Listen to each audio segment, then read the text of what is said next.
අද මොකද අයියට වුන් පැත්තේ? අද නම් ආපු කාරණාව අපි දන්නේ නැහැ නංගි. නංගිව හම්බෙලා තනියම උඩ කතා කරන්න ඕනික. ඔන්න අපි එක්කන් ආවා. ඉතින් කියන්න අපේ කියපන්. නැත්තම් තෝ ගෙදර ඉන්න එපා. එහෙනම් නංගි ඔය දෙන්න කතා කරලා අපි යන්න. ගමන්. ඒ යන්න එපා බනේ ඔබ කන්න පිටපන්.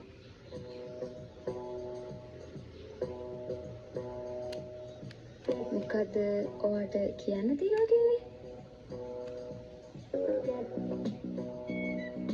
පළවෙනි පාර ඔයාව දැක්ක වෙලාවේ මට ඔයා කන පැලෙන්න ගහන්න ඉතුණා. මම මේ මොනවද කියවන්නේ? නෑ. හැබැයි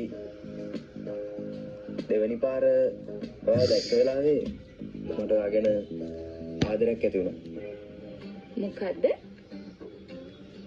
ඇයි මං හරියට කිව්වේ නැද්ද? ඉන්න මං වෙනීතිකට try කරන්න.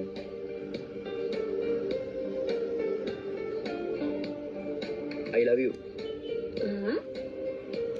I love you.